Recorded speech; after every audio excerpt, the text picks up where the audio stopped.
आज मैं आप सबके लिए लेके आई हूँ दिवाली स्पेशल बहुत ही सॉफ्ट और मुलायम इस कलाकंद की रेसिपी को। झटपट से इस कलाकंद को आप सिर्फ 2 कप दूध से बना के तैयार करेंगे। एकदम सॉफ्ट रसीला आपका कलाकंद बनके तैयार होगा। आज से पहले अगर आपने कलाकंद नहीं बनाया है तो अब ट्राई करिएगा, बहुत ही दानेदार और सॉफ्ट बनता है।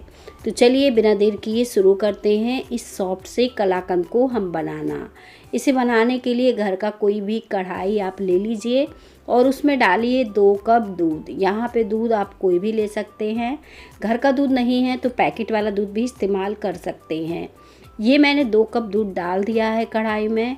करना कुछ नहीं है, दूध को हमें गरम करना है, तो बस इसे लगातार चलाते हुए गरम कर लेंगे।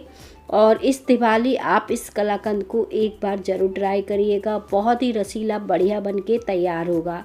इससे पहले अगर आपने कलाकंद बनाया है वो अच्छा नहीं बनता है या सूखा हो जाता है तो वो सब प्रॉब्लम बिल्कुल नहीं होगी। एकदम रसीला और दानेदार सा आपका कलाकंद घर पे ही बन के तैयार होने वाला है और इसे जल्दी से हम बना के तैयार करेंगे। इसके लिए आपको घंटों खड़े रहने की ज़रूरत नहीं पड़ेगी, बस इसे झटपट से बना के तैयार कर लोगे। देखें आप दूध को हमें क्या करना है, इस तरह से चलाते हुए गरम कर लेना है। इसमें हमें उबाल नहीं लेना है, सिर्फ इस तरह से गरम करना है। और बस इस तरह से जब गरम होगा तो हम इसमें बाकी की चीज़ें डाल देंगे और इसी से आपका जो है कलाकंद एकदम झटपट से बन के तैयार हो जाएगा। तो बस देखें दूध हमारा काफ़ी गर्म हो गया है, इसमें अभी हमने उबाल नहीं लिया है और मीडियम आंच में ये काम कर लिया है। दूध को छोड़िएगा नहीं, लगातार चलाते रहिएगा, नहीं तो नीचे से लग जाएगा और जो कि वो कलाकंद का टेस्ट ख़राब कर देगा। तो बस इस तरह से चलाते रहिएगा, चलाते हुए ही हमें सारी चीज़ें इसमें ऐड कर देनी है। जैसे कि हम इस तरह से जब दूध को चला रहे होंगे तो इसमें हमें बाकी की चीज़ें ऐड करनी है। जैसे हमें चीनी डालना है तो यहाँ पे आपको आधी कप चीनी इस दूध में लग जाएगी। साथ में आपको आधा नींबू रखना है और इसका हम इस्तेमाल करेंगे नींबू के रस का। तो आधे कप चीनी को हमें डाल देना है। देखें अभी दूध में उबाल नहीं आया है, दूध पर अच्छे से गर्म हो गया है और हमने इसे डाल दिया है।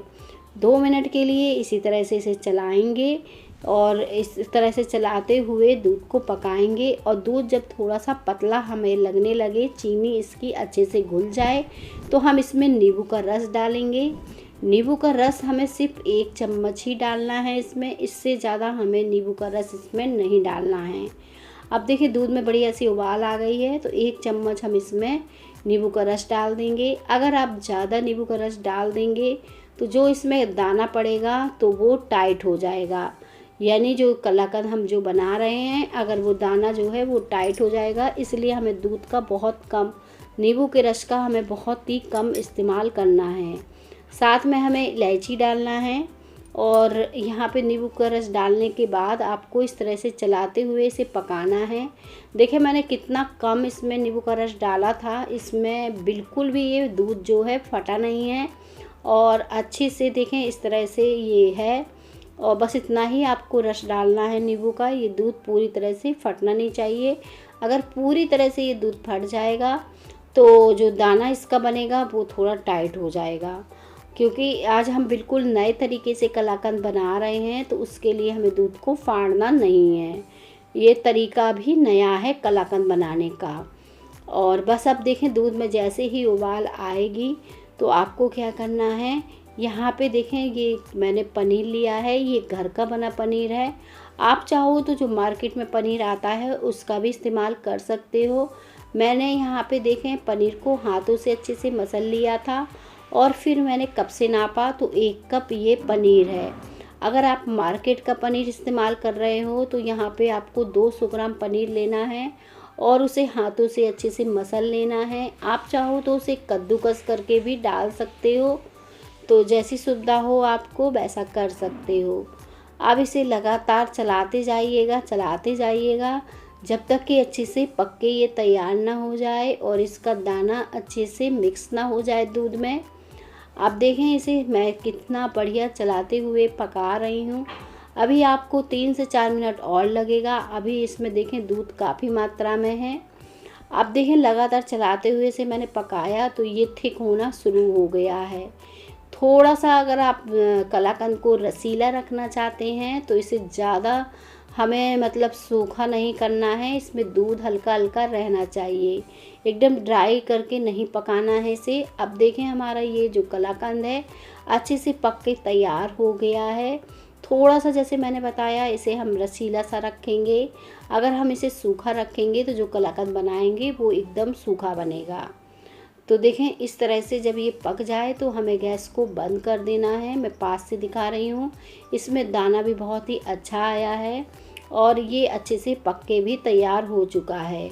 इस तरह से जब पका के तैयार करेंगे तो ये सेट भी हो जाएगा। गैस को बंद करने के बाद इसी कढ़ाई में इस तरह से फैला दीजिए। जैसे ही थोड़ा ठंडा होगा तब हम इसे सेट करेंगे। इसे सेट करने के लिए हमें गरम की ज़रूरत नहीं पड़ेगी।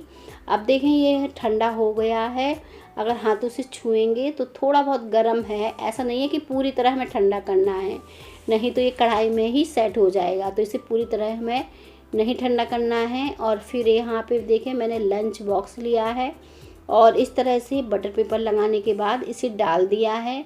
एकदम रसीला सॉफ्ट आपका कलाकंद झटपट से घर पे बनके तैयार होने वाला है।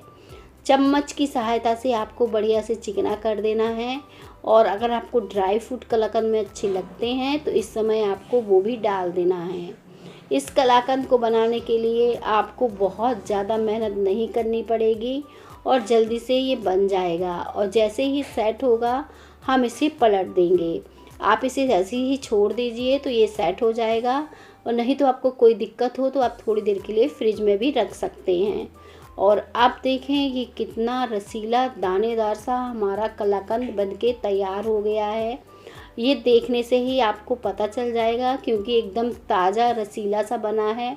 हमने इसे घर पे बनाया है तो बहुत ही सॉफ्ट है और मुलायम है, एकदम ताज़ा रसीला कलाकंद है। इसे काटने से पता चल रहा होगा कितना ज़्यादा ये सॉफ्ट और दानेदार सा बना है। इसके मैंने इस तरह से पीसेस पहले कट किए, फिर मैंने थोड़े छोटे साइज़ के पीसेस कट कर लिए क्योंकि ये बहुत बड़े हो रहे थे। और फिर मैंने इसके ऊपर थोड़ा सा ड्राई फ्रूट लगा दिया। यहाँ पे ड्राई फ्रूट में मैंने सिर्फ पिस्ता लिया था। और यहाँ पे अब मैंने थोड़ी सी गुलाब की पत्ती ली हैं, जिसे मैंने चाकू से कट करके इसके ऊपर रखा है। और एकदम सॉफ्ट रसीला आपका दानेदार सा कलाकंद घर पे बनके तैयार है। उम्मीद करती हूँ आज की रेसिपी आप सबको पसंद आई होगी।